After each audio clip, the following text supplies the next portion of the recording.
Wife regrets listening to empowering advice to open their marriage.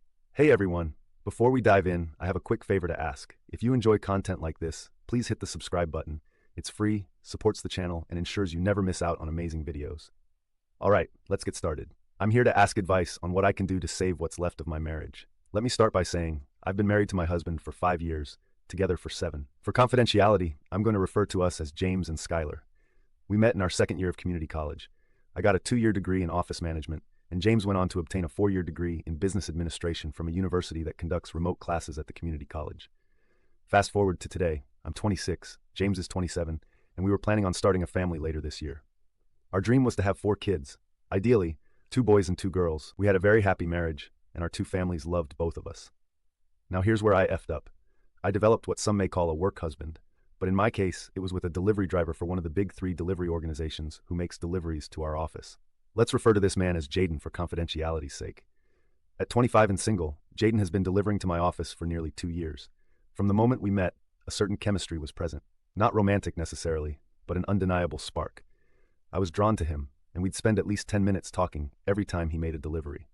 I looked forward to seeing him and always made sure I was up front when it was time for his delivery. One day, our conversation went further than normal. Jaden said he had a personal question to ask me. He said it was very personal and didn't want me to be offended or jeopardize our working relationship. I told him, of course not, and that he could ask me anything. Jaden then told me he felt a very strong attraction to me and wondered if I felt it too. I found his boldness surprising and somewhat embarrassing. After taking a moment to gather my thoughts, I told him the truth. I definitely felt it too. Jaden confessed that he would have asked me out if I weren't married. I thanked him for the compliment, and that was the end of our conversation. He left, and that was that. For the next week, we just made brief, awkward small talk when he came in to deliver packages. I was very concerned and felt guilty that I may have crossed a line with him. I just couldn't shake this feeling. At home, James and I were enjoying married life. Let me state clearly that I've always been totally satisfied with James as a lover, friend, and husband, and believe at the time he would have said the same about me. He was perfect for me. That being said, I foolishly started dreaming about how I could selfishly have both my loving husband and some kind of relationship with Jaden beyond just our work conversations. Later, I learned that this is sometimes called being a cake eater. I started to look into it and found some articles about polyamory and open marriages. I thought these ideas were silly and gross, so I didn't think about them much at the time. I also knew that my husband wouldn't agree to such a thing. Even if he did, it could hurt our marriage, and both our families might stop talking to us. That's something I didn't want to happen. Weeks went by, and my married life was going great, as always. But I kept thinking about making a connection with Jaden. I started researching the subject again and came across a post online titled, "It Doesn't Hurt to Ask." It was a blog post by a woman who claimed to be in a successful open marriage. She wrote about how she loved her husband, but also wanted to be in a relationship with a man she met while doing volunteer work. The blogger wrote that she just didn't know how to approach the subject with her husband without destroying their marriage. She kept these feelings bottled up for over 2 years, and then one day when they were on a long drive, she just decided to ask him. To her surprise, he was very interested. Long story short, they opened their marriage, and they both now have partners outside the marriage that they see 3 to 4 times per month. The blogger claimed they've been doing this for 4 years now, and their marriage is stronger than ever, and both are happier than ever. Her story caught my attention because it was exactly what I wanted, but was too scared to ask my husband about.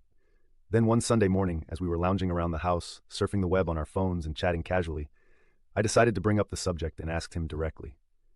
I just read this online post about open marriages. What's your opinion on them? He then asked me if I was talking about couples sleeping with other people. I confirmed and asked him again what he thought about it. He said he thought it was disgusting and that people should just get divorced if they want to sleep around. I told him it's really becoming popular here in the US and in many Western countries. James's facial expression indicated he was just disgusted by the subject, so I just quickly changed the subject. Based on his reaction, I planned to never bring up the subject again, as the last thing I wanted was to jeopardize our marriage. A couple of weeks go by, and James and I are cuddling in bed, high on love after just having fantastic sexy time.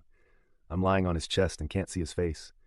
Out of the blue, he asks, "Who did you have in mind when you brought up open marriages last week?" I was startled and got a pit in my stomach. I slowly raised my head and turned to look at him and said, "What are you talking about? What do you mean?" James then shared that he had read some research suggesting that if a woman mentions an open relationship to her partner, she has either already cheated or she has someone else lined up. His revelation startled me. Actually, it shook me to my core. James could see the effect his words had on me and said, "I know you too well. I can tell you're hiding something, so be honest." I fell silent, looked away, and then told him that I had never cheated on him and would never do so. I could have left it at that, but I didn't. I then admitted that if we ever considered an open marriage, there was a friend at work who I might consider. James asked, "Tell me about this work friend." So I began to explain about Jaden and our interactions up until then, including what Jaden had told me about his feelings, but didn't disclose I had reciprocated the same feelings back to him. James' next words freaked me out. He said, "You know, technically you've already cheated on me." I became irritated and responded defiantly, insisting that I hadn't, but he countered, "Yes, the relationship you have with this Jaden guy is what is termed an emotional affair." I had never heard of this concept before, so James explained it to me. I was getting more and more frustrated, and James suggested we stop discussing it for now, as he needed to get some sleep due to an early start the following day. He fell asleep quickly, but I couldn't. Instead, I grabbed my phone and began to research emotional affairs, reading numerous articles and posts about them. James was right. What I had with Jaden was dangerously close to being an emotional affair. No, let me correct that. It was indeed a full-blown emotional affair. I felt horrible, as though I had betrayed my husband. Unable to sleep, I got out of bed, went downstairs, and made myself some tea. I eventually fell asleep on the couch around 4 a.m. At about 6:45 a.m., James woke me with a kiss, saying he was leaving for work, and I needed to start my day as it was almost 7 a.m. As usual, I returned his kiss and told him I loved him, but this time I put even more emphasis on the sentiment. My mind clouded with guilt over my feelings for Jaden. Several days passed, and once again we were lying in bed after making love when James suddenly said he'd be willing to try an open marriage if I really wanted to. This took me aback, and I asked, "Why are you bringing this up now?" He explained that he'd been thinking about our discussions and figured we should try it while we were young if it was something we desired. I expressed interest but vowed never to jeopardize our marriage or love, as he was the most important person in my life. James responded by saying, "If our bond of love is strong, it will withstand infidelity." I countered that a mutual open relationship wouldn't be considered infidelity because we would both be agreeing to it. Instead of commenting on that, he simply said, "Consider our marriage open starting right now." I was taken aback once more and urged him to slow down, saying we needed to establish ground rules. He specified that the only ground rules he wanted were, 1. We needed to announce who we planned to sleep with and when in advance. 2. We had to disclose the encounter to each other afterward without going into graphic detail.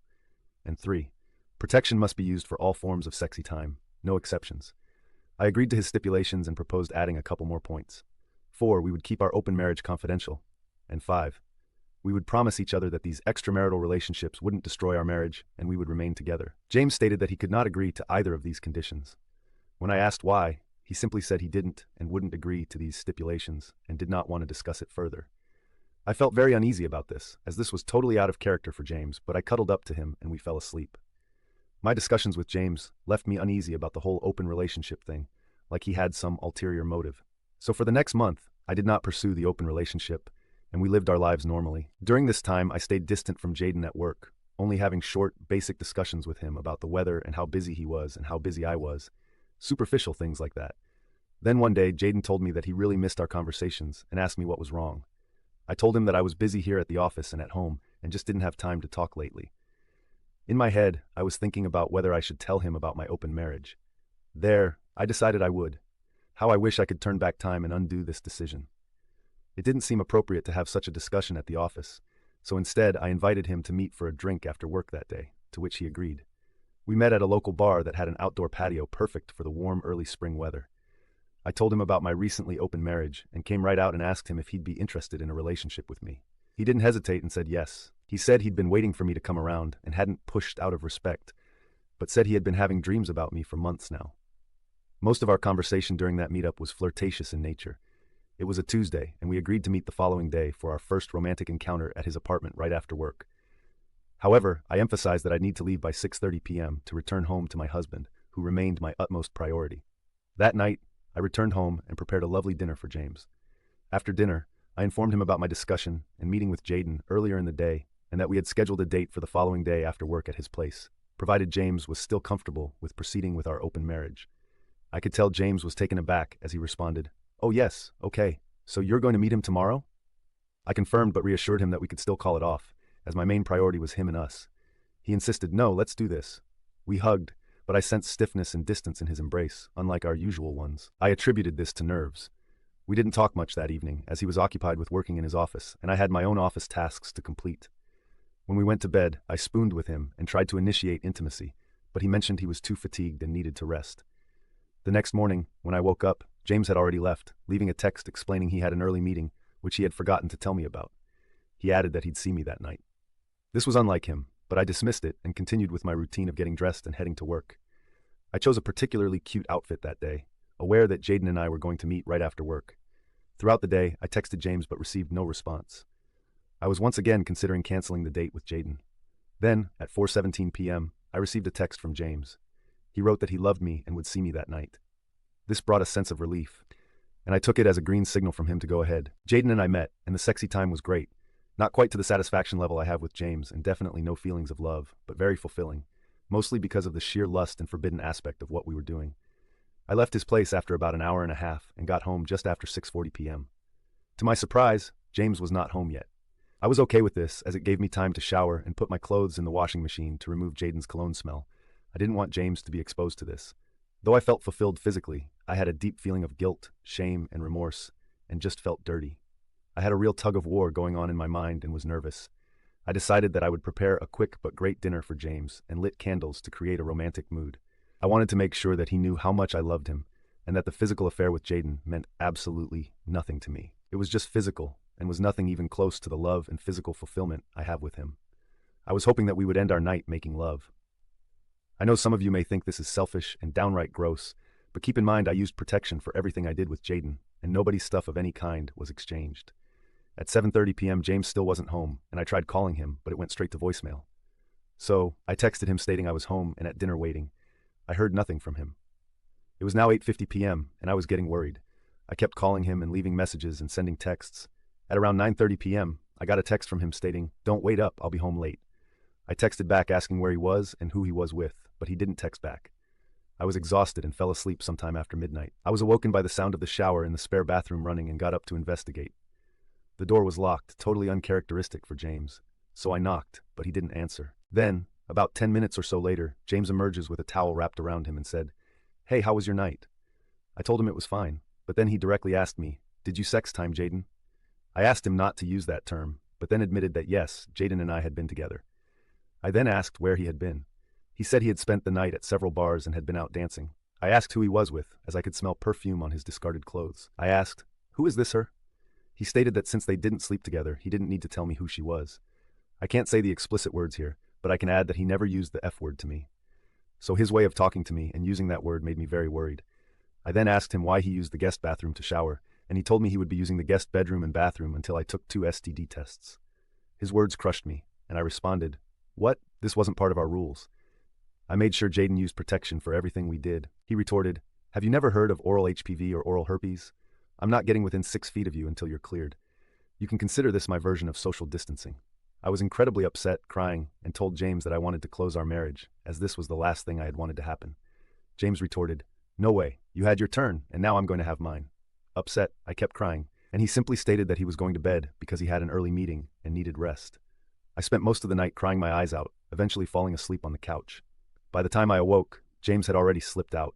He had sent me a text saying, "Don't wait up for me." I tried calling him, but he didn't pick up. I sent texts and left messages throughout the day, but he never responded. I was sick and felt like I was going insane, thinking I had likely destroyed my marriage. We didn't have any deliveries that day, so I didn't see Jaden, but I called him at 4:30 p.m. and asked if we could meet tonight. He agreed and mentioned that I sounded upset. I told him that I was, but said we'd discuss it when I got to his place. We met, and I told him I wanted to end our relationship, admitting it was a big mistake, as I loved my husband and wanted only him. I explained the situation, and he understood. The only thing he asked for was one more hookup, after which he'd never interact with me again, other than for work purposes. I agreed, and we had a very short hookup, nothing but straight vanilla position, which lasted less than 10 minutes. Afterwards, he told me, "That was terrible. You just laid there like a tree trunk." I apologized, admitting that this whole thing was a big mistake and it wasn't his fault. I got dressed, gave him a final hug, and left. Before I left, Jaden said, "I'll never understand women like you." I asked what he meant by the comment, and he simply said, "Nothing. No comment." With a look of complete disgust on his face, I quickly left, crying the entire drive home. How could I have been so stupid? I destroyed my marriage for what? For nothing at all? I thought I had to be the stupidest person in the world, and again just felt dirty. James didn't come home until 1 a.m. that night. I was sick, knowing that I had single-handedly ruined my life. On Friday, James did the same thing and left before I got up. He sent me a text stating, "Don't wait up for me." This distance and coldness were crushing to my soul. I love spending time with my husband in the mornings, evenings, and weekends, preparing his meals, cuddling, taking walks after dinner, and just talking about stupid stuff. This was all gone, and I missed it so bad. I texted James and said I wanted to talk with him tomorrow morning, and he texted back and said, okay, as long as it was first thing, as he was leaving for the day. I responded back, asking where he was going, but he didn't reply. He didn't get home until 1:30 a.m. I didn't say anything and just laid in bed crying. He again took a shower and just went straight to bed. I woke early to wait for James to get up. He came into the kitchen at 7 a.m. and poured some orange juice. The vibe was very cold and emotionless. He made no eye contact and just sat down at the table with me and started looking at his phone. I got up and went over, plopped down on his lap and said, "Look at me." He looked away, but I said, "Look at me," and gently grabbed his face, looking into his brown eyes. I told him that I loved him with all my heart and that I made a bad decision, not a bad mistake, a bad decision. I told him I was sorry and would do anything to regain his trust and love. He didn't say anything and just looked at me like I was insane. I asked him if he loved me, and he said nothing. I said, "James, please answer me." He said he didn't know. I just started crying and said, "I can make this right." He told me, "I don't think you can." I then called him a bastard and said, "You planned all this, you set me up to divorce me, didn't you?" He said he didn't, but did admit, as soon as I brought up the concept of an open marriage, he knew our marriage was likely over based on what he had read. I then asked him, "Why didn't you just shut me down and demand that I end all contact with Jaden?"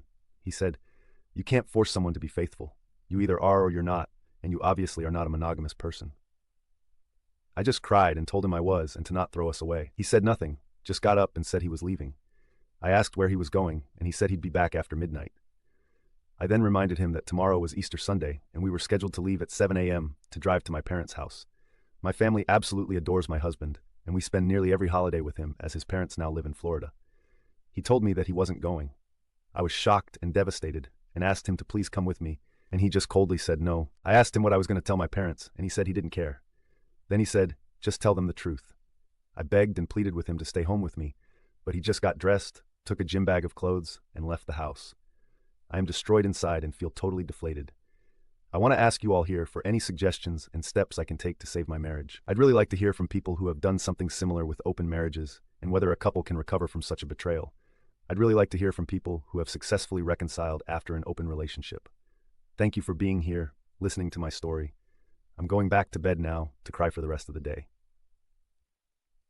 Update 1. I wanted to give everyone an update. First, I want to thank those of you who responded with feedback and support. It really helped me get through the last couple of days. There were a lot of people who rightfully criticized me and called me terrible names, but I deserve it, and I appreciate your feedback too. Easter Sunday and today have been very difficult days for me, 2 of the worst days of my life. I drove to my parents' home, and when I arrived, the first thing they asked me was, "Where's James?" I lied and told them that he had an emergency at work and would not be able to make it.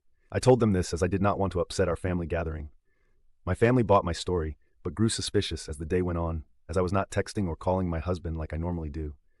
To deflect their suspicion, I sent several fake texts to throw them off and acted like I received texts back from him, telling everyone he was still busy at the office and would call me tomorrow. The truth is, he never called or texted me, not even to see if I arrived safely. This broke my heart. I planned to stay over at my parents' house and tell them about our marital problems on Monday. I dreaded doing so, as I knew they were going to be mad and hate me. Well, I told them this morning, and it went just as I predicted. They yelled, called me terrible names, said they didn't raise me like this, and a bunch of other things. They called my sister to join us, and she proceeded to ream me out too. I cried and told them I was sorry. I told them I know what I've done is terrible and that I have learned from this and will never make the mistake again in the future. I told them my sole focus for the foreseeable future is to win back the love and trust of James. At the end, though, they were very upset with me. They told me they loved me and would pray that our marriage can be salvaged. I drove home Monday evening. During the day, I called and texted James, but he did not reply. When I arrived home, I found a note on the counter stating he had gone to Florida to visit his parents and would return on Sunday. I felt so bad, as we planned on going to visit them sometime in early May, and now, because of me, that's not going to happen. I hate myself. That's all I've got to say for now. I'm just really depressed and sad. What scares me is I'm no longer crying. The hurt and remorse I feel is so deep inside me now. Tears are worthless. Update 2.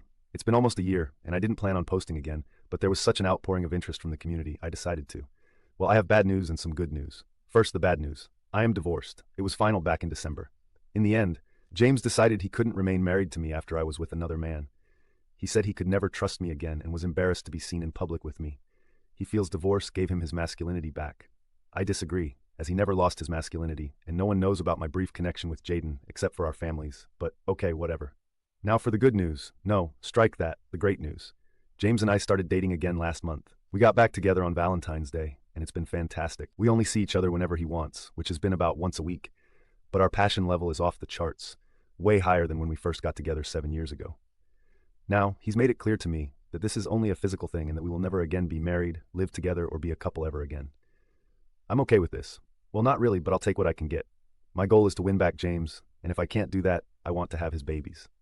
Now, don't get the wrong idea. I would never baby trap him. I just would like to have children with this man. I've thought out how we could share custody and make this all work without being married. I know it sounds crazy, but I love him and don't want children with anyone else.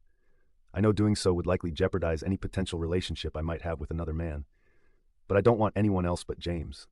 That's all I have to share now, and I'll probably not post again unless something major happens. But I would love, love, love to get your feedback on my situation. Do you think I'm crazy for dating James? Should I just try to move on and find another love and start a family with that person instead? Jaden is not an option and never was. He was just a bad decision I made and will never make again. Thank you.